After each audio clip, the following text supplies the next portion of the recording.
ಭದ್ರಾವತಿ ಕ್ಷೇತ್ರದ ಜನತೆಗೆ ನನ್ನ ನಮಸ್ಕಾರಗಳು. ಭದ್ರಾವತಿ ಕ್ಷೇತ್ರದ ಅಭಿವೃದ್ಧಿ ಬಗ್ಗೆ ಇವತ್ತು ಆಗಿರುವಂಥ ನಮ್ಮ BK ಸಂಗಮೇಶ್ ಅವರು ಮಾಡಿರುವಂಥ ಕೆಲಸಗಳು ಇವತ್ತು ಬಹಳಷ್ಟು ಇದೆ. ಎಷ್ಟು ಹೇಳಿದ್ರು ಸಾಲದು. ಇವತ್ತಿನ ದಿನದಲ್ಲಿ ಈ ಕ್ಷೇತ್ರದ ಅಭಿವೃದ್ಧಿ ಬಗ್ಗೆ ಮಾತಾಡೋಕ್ಕೆ ನಮಗೆ ಹೆಮ್ಮೆ ಆಗುತ್ತೆ. ಸಾಕಷ್ಟು ಅಭಿವೃದ್ಧಿಗಳು ಆಗಿದೆ. ದೇವಸ್ಥಾನ ಆಗಿರ್ಬೋದು, ರೈತರ ಬಗ್ಗೆ ಆಗಿರ್ಬೋದು.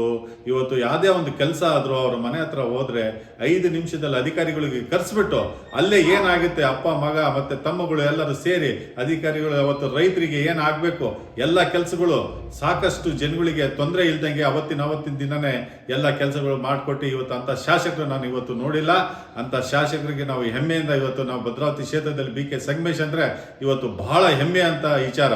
ಅದೇ ರೀತಿ ಅವರು ಮುಂದಿನ ದಿನಗಳಲ್ಲಿ ಸಚಿವರಾಗಬೇಕಂದ್ರೆ ನಾವೆಲ್ಲ ಕಾರ್ಯಕರ್ತರು ಮತ್ತು ಎಲ್ಲ ಒಗ್ಗಟ್ಟಾಗಿ ಮುಂದಿನ ದಿನದಲ್ಲಿ ಅವರಿಗೆ ಶಕ್ತಿ ತುಂಬಬೇಕಂದ್ರೆ ನಾವು ಅವರು ಮಾಡುವಂಥ ಕೆಲಸಕ್ಕೆ ಜನಗಳಿಗೆ ಮನೆಗೆ ಮುಟ್ಟಿಸ್ಬೇಕು.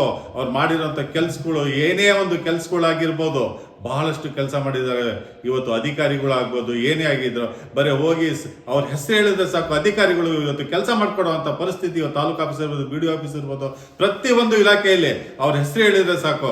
ಇಲ್ಲ ಅಂದ್ರೆ ಮಾಡಲ್ಲ ಅಂದ್ರೆ ಅವ್ರ ಮಗನಿಗೆ ಒಂದು ಫೋನ್ ಮಾಡಿದ್ರೆ 5 ನಿಮಿಷದಲ್ಲಿ ಬಂದು ಜನಗಳು ಕೆಲಸ ಮಾಡಿಕೊಡುವಂಥ ಕೆಲಸ ಇವತ್ತು ನಡೀತಾ ಇದೆ ಭದ್ರಾವತಿ ಕ್ಷೇತ್ರದಲ್ಲಿ.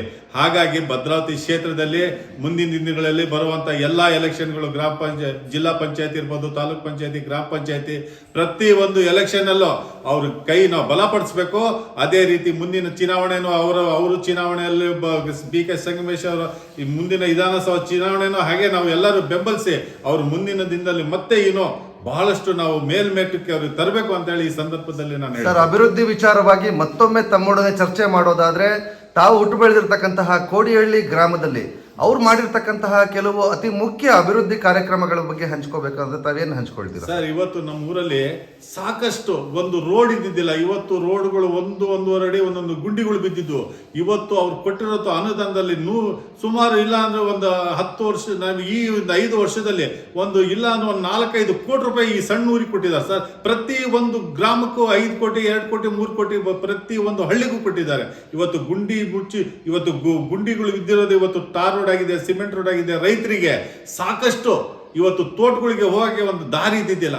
ಇವತ್ತು ಎಲ್ಲ ಅವ್ರಿಗೆಲ್ಲ ಅಭಿವೃದ್ಧಿ ಆಗಿದೆ.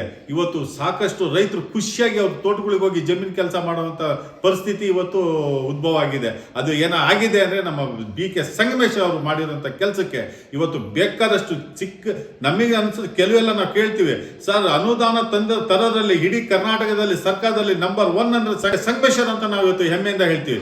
ಪ್ರತಿ ಒಂದು ಅಧಿಕಾರಿಗಳಾಗ್ಬೋದು, ಇವತ್ತು ಸಚಿವರಾಗ್ಬೋದು, ಮತ್ತೆ CM ಆಗಿರ್ಬೋದು, ಅವ್ರ ಹೆಗಲ ಮೇಲೆ ಕೈ ಹಾಕಿ ನೀನು ಏನ್ ಬೇಕು ಅಂತ ಕೆಲಸ ಮಾಡಿಸ್ಕೊಂತ ಶಕ್ತಿ ಇರೋದಂದ್ರೆ BK ಸಂಗಮೇಶ್ ಅವ್ರಿಗೆ ಬಿಟ್ರೆ ಇನ್ನು ಯಾರಿಗೂ ಇಲ್ಲ ಅಂತ ನಾನು ಈ ಸಂದರ್ಭ ನಾನೊಬ್ಬ ಸಣ್ಣ ಕಾರ್ಯಕರ್ತಾಗಿ ನಾನು ಈ ಮಾತನ್ನು ಹೇಳ್ತೀನಿ ಸರ್.